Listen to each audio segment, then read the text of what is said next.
பூதம், நீ மாறிய பூதம். கலக்கிற மச்சி.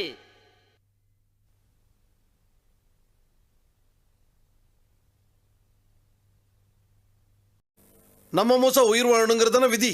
அது என்ன அப்படி ஒரு விதி? மூசா கூட இப்ப நீ வீட்ல இருந்திருந்தா எனக்கு பதிலா நீ தான் செத்துருப்பேன்னு சொன்னான். எனக்கு வந்த ஆபத்து இன்னும் நீங்களேன்னு கூட சொன்னானே. தாத்தா, எனக்கு என்ன ஆபத்து? யாரோட ஆபத்து? சொல்றேன், அத சொல்ல வேண்டிய நேரம் வந்துருச்சு. உங்க தாத்தா வெறும் விளக்கு தச்ச ஓடி வர பூதம் இல்ல, பூதலோகத்துக்கே அரசனா இருந்த பூத மகாராஜா. நான் அரசனான கத்துதான் என்ன குடும்பத்தோட பூலோகத்துக்கு விரட்ட காரணம் ஆயிடுச்சு. ராஜாதி ராஜ ராஜ மார்த்தாண்ட ராஜ கம்பீர பூத மகாராஜா பராக் பராக் பராக்.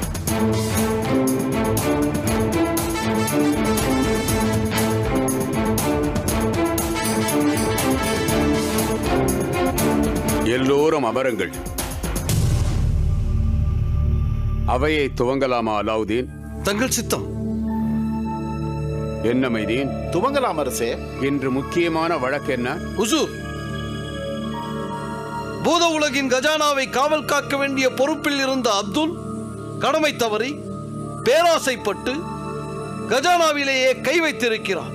இந்த குற்றத்திற்காக நாம் அவனை கைது செய்திருக்கிறோம். இது தொடர்பாக அவனை இன்று விசாரித்து நீங்கள் தகுந்த தண்டனை அளிக்க வேண்டும். ஹுசூர், இழுத்து வாருங்கள் அவனை.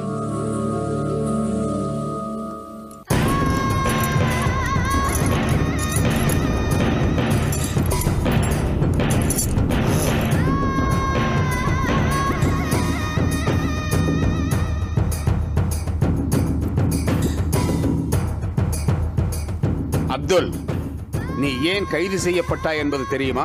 தெரியும் அரசே. கஜானாவில் கொள்ளையடித்ததாக பொய் குற்றம் சாட்டி என்னை கைது செய்திருக்கிறார்கள். ஆனால் நான் நிரபராதி அரசே, நிரபராதி. இல்லை, நீ குற்றவாளி என்பதற்கு தகுந்த ஆதாரம் இருக்கிறது. என்ன ஆதாரம் இருக்கிறது? தணிக்கை அதிகாரியின் வாக்கு மூலம். அது மட்டுமல்ல, மாதம் 113 வெள்ளிக்காசுகளை மட்டுமே சம்பளமாக பெறும் நீ எப்படி பெரும் செல்வந்த பூதத்தை போல ஆடம்பர வாழ்க்கையில் மாட மாளிகையில் வாழ முடிகிறது?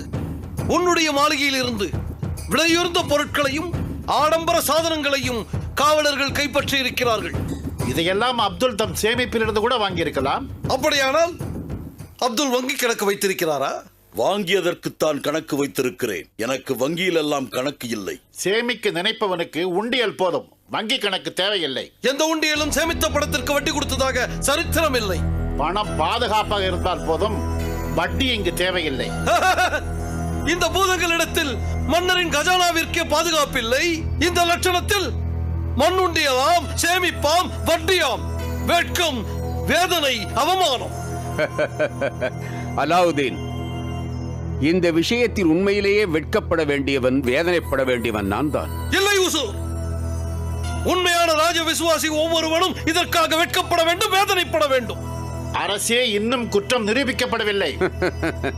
அதனால் நாம் வெட்கப்படுவது சற்று தள்ளி போடலாம் என்று நினைக்கிறீரோ?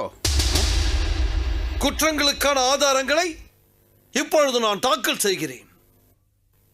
பூதலோகத்தின் தலைமை தணிக்கையாளரே, கொண்டு வாருங்கள் இவ்வருட கணக்கு வழக்குகளை. வணங்குகிறேன் ஹுசூர். அறிக்கையை வாசியுங்கள். சரி மன்னா.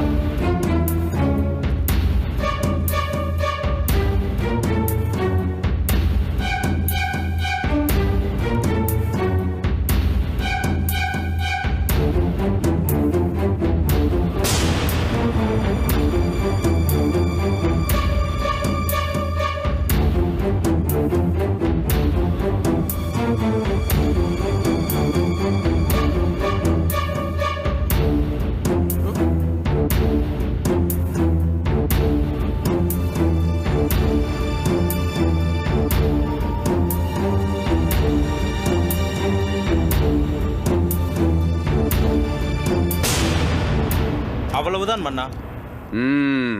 ஆக கஜானாவிலிருந்து 50 மூட்டை வெள்ளிப்பணம் களவாடப்பட்டிருப்பது தெரிகிறது. பொறுப்பில் இருந்த கஜானா காவல் அதிகாரி அப்துல் தான் இதற்கு பதில் சொல்ல வேண்டும். மன்னிக்க வேண்டும் மன்னா, தவறு செய்து விட்டேன். மன்னிப்பா? உனக்கா? உனக்கு வழங்கப்படும் தண்டனை தவறு செய்ய நினைக்கும் மற்றவர்களுக்கும் எச்சரிக்கையாக இருக்க வேண்டும். எனவே உன்னை இருட்டு உலகத்தில் அடைக்க உத்தரவிடுகிறேன். மன்னா, கருணை காட்டுங்கள் மன்னா, கருணை காட்டுங்கள். இம்முறை என்னை மன்னித்து விடுங்கள். இழுத்துச் செல்லுங்கள். மன்னா, நடா. இத்துடன் சபை கலைகிறது.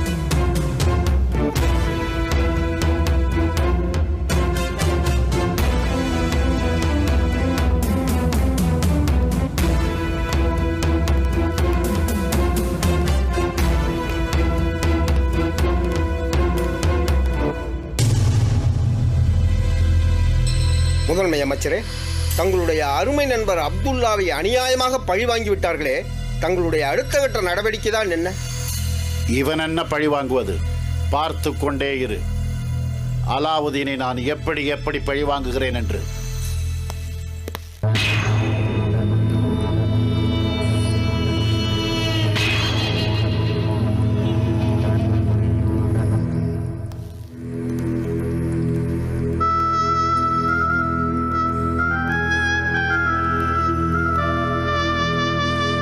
அமருங்கள். இருவரில் ஆட்டத்தை தொடங்க யாருக்கு விருப்பம்? நமது விளையாட்டு முறைப்படி மன்னர் தொடங்குவதுதான் மரபு.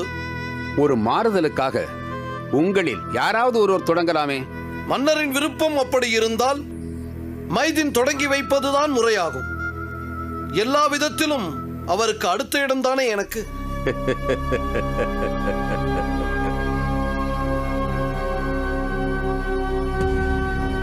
மைதீனே தொடங்கட்டும். சரி மன்னா. மைதீன், உங்களில் தாயம் போட்டு முதலில் ஆட்டத்தை தொடங்குபவருக்கு வழக்கமாக கிடைக்கும் பரிசுடன் இந்த முறை கூடுதலாக ஒரு பரிசு தர உத்தேசித்துள்ளேன். அந்த அதிர்ஷ்டம் யாருக்கென்று பார்ப்போம். உருட்டுங்கள்.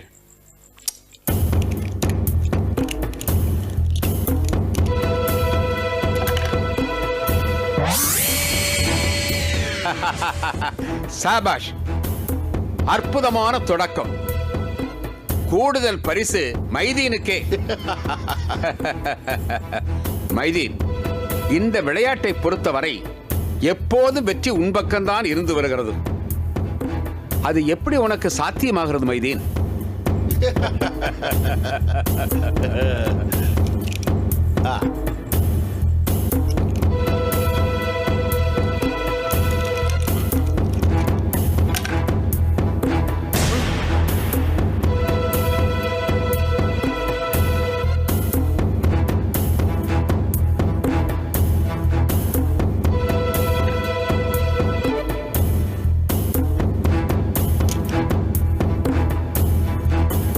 இந்த முறையும் 12 விழுந்தால் நீ நினைத்து பார்க்க முடியாத ஒரு பரிசை தரப்போகிறேன்.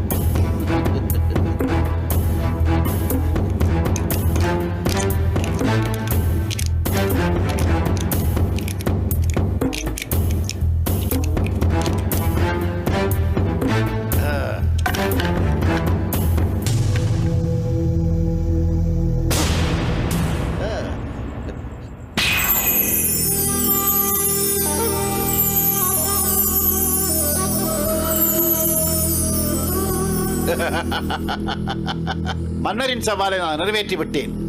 ஆனால் இதற்காக மன்னரிடமிருந்து நான் எந்த ஒரு பரிசையும் எதிர்பார்க்கப் போவதில்லை. பரிசுக்கு பதிலாக மன்னர் எனக்கு ஒரு சிறு உதவி செய்ய வேண்டும். உடனே சொல். என்ன உதவி?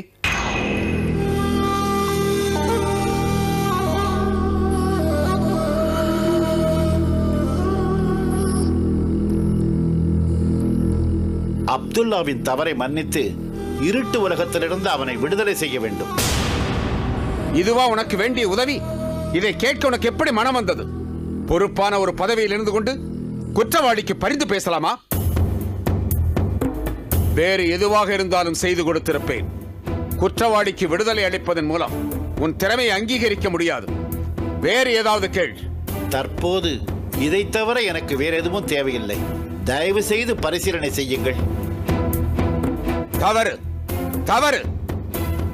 நமது பூதகுல நியாய தர்மப்படி இது போன்ற கோரிக்கைகளை எக்காரணம் கொண்டும் என்னால் பரிசீலிக்க முடியாது.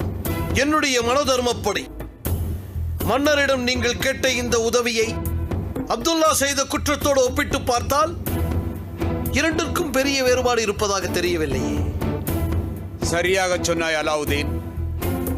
இருந்தாலும் உதவி என கேட்டு மைதீன் இந்த கோரிக்கையை முன்வைத்ததால் இதை ஒரு குற்றமாக பார்க்காமல் மன்னிக்கிறேன்.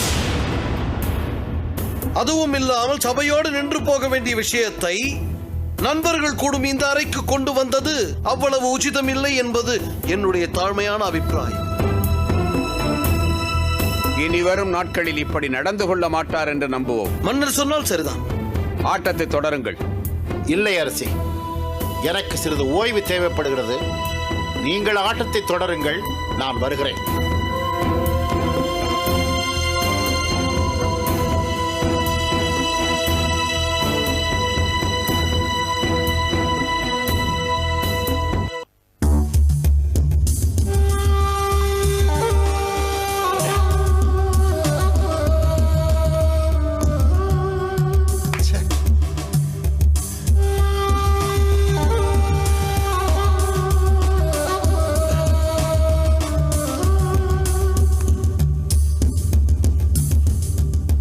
நடந்ததை நினைத்து கவலைப்படுவதில் பயனில்லையே.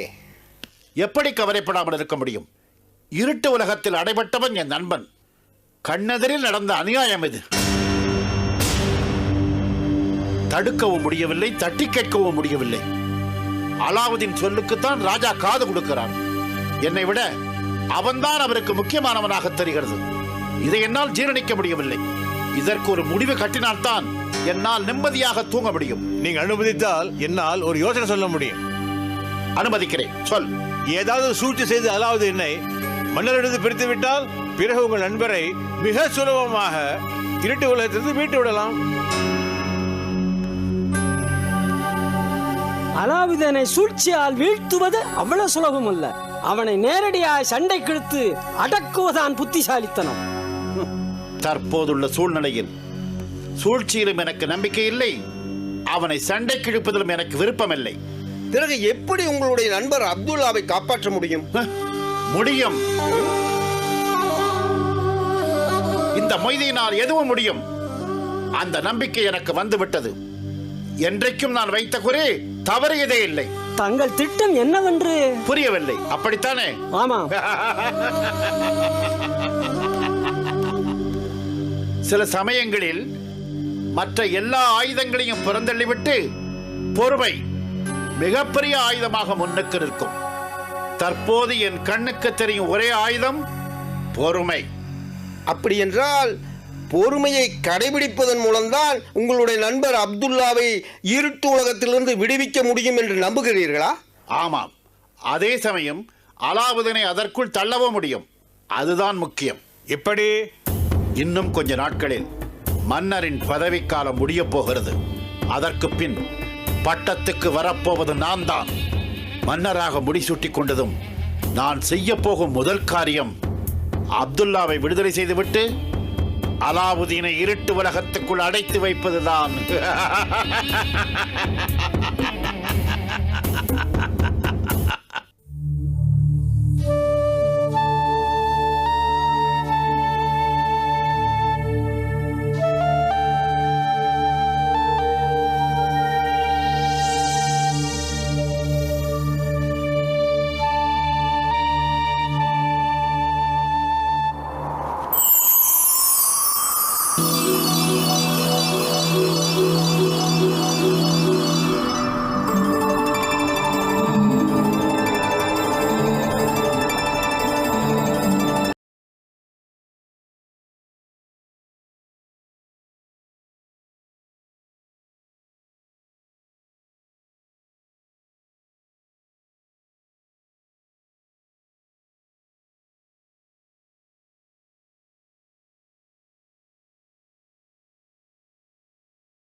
இதற்காக நீ வருத்தப்படவோ ஏற்கப்படவோ தேவையில்லை.